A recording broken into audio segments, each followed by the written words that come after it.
Line 279. But truly, Aeneas was struck dumb at the sight, out of his mind, and his hair stood on end with dread, and his voice stuck fast in his throat.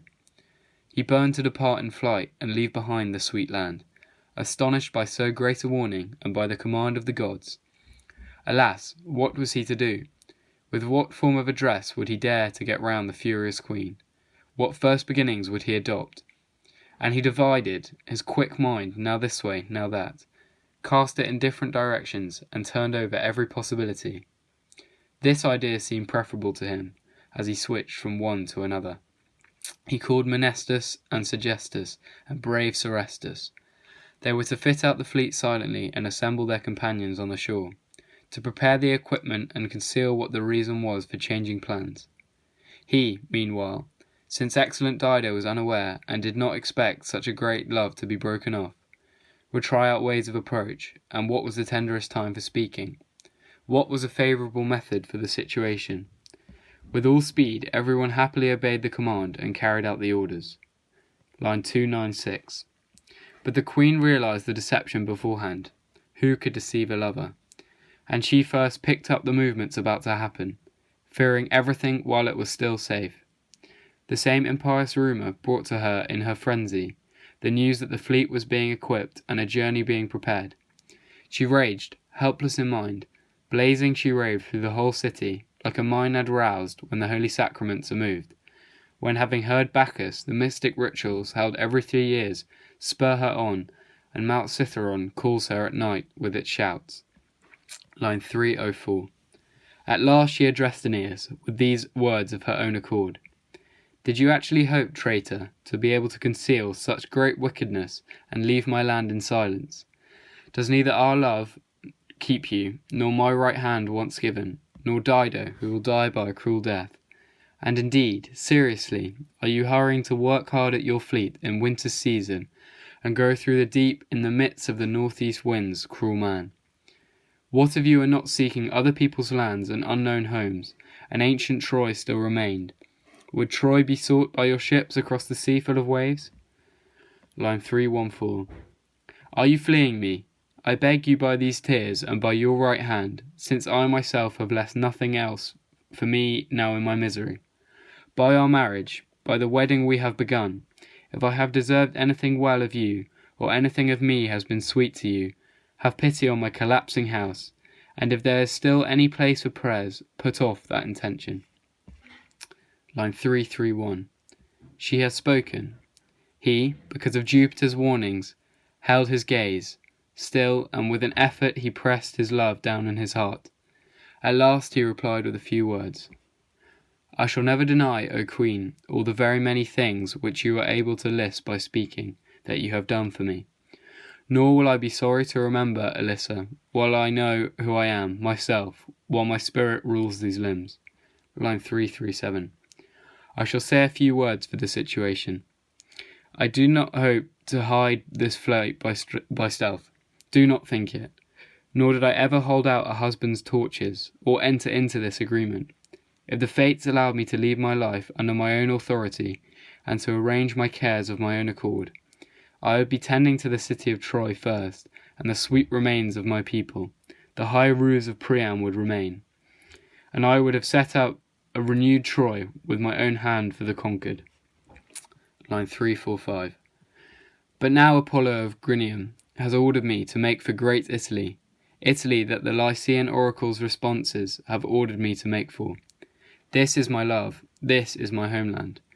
If the towers of Carthage and the sight of a Libyan city keep you here, you, a Phoenician, after all, what resentment is there, that the Trojans settle in the land of Ausonia? It is right for us to seek foreign realms too. Line 351.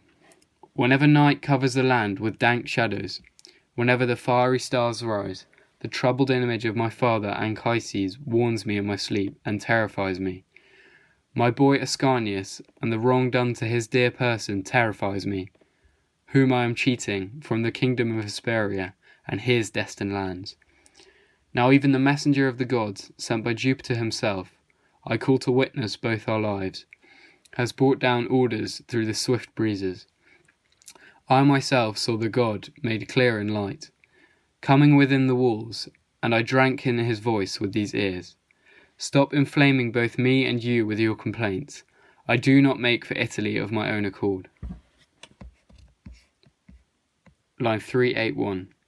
Go, make for Italy with the winds, seek your kingdom across the waves. Indeed, I hope that if the pious deities are able to make it happen, you will drink punishment, and often call Dido by name in the midst of the rocks. While not present, I will follow you with black fires. And, when the cold death has separated my soul from my limbs, I will be present in places as shadow. You will pay the penalty, shameless one. I shall hear, and this news will come to me below the depths of the world of the dead. Line 388. Having spoken these words, she broke off in the middle of their conversation, and she fled the open air, distressed, and she hid herself from sight and carried herself off. Leaving him hesitating with fear to say much, and preparing to say much, her maids gathered her and carried her collapsed body back to her marble bedroom and laid her out on her bed. But dutiful Aeneas, although he wanted to soothe her while she grieves, by consoling her and to turn away her cares by talking, groaning a lot and shaken in his spirit by great love, he nevertheless followed the orders of the gods and returned to his fleet. Line 450. Among these, Phoenician Dido was wandering in a large wood, fresh from her wound.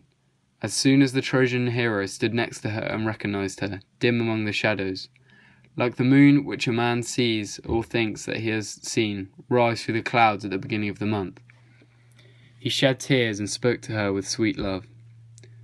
Line 456, Book 6. Unhappy Dido, was the message true? Then, that came to me, that you were dead and had sought your end with the sword. Oh no, was I the cause of your death? I swear by the stars and by the gods above, and by whatever faith there is in the depths of the earth, unwillingly, O Queen, I left your shore. But the orders of the gods above, which now compel me to go through these shadows, through places overgrown with neglect and the deep night, forced me by their authority, nor was I able to believe that I was bringing you grief so great as this by leaving. Halt your step, and do not withdraw yourself from my sight. Who are you fleeing? Through fate, this is the last thing I say to you. Line 467. With such words, Aeneas was trying to soothe her burning spirit, and trying to call forth her tears. She, having turned away, kept her eyes fixed on the ground. She was not more moved in her expression by the conversation he had begun, than if a hard flint or marzipan rock stood there. At last she seized herself, and as his enemy, she fled back into the shadowy grave, where her former husband responded to her cares, and Sychaeus equalled her love, no less shaken by her unfair lot. Aeneas followed her from a distance with tears, and pitied her whilst she went.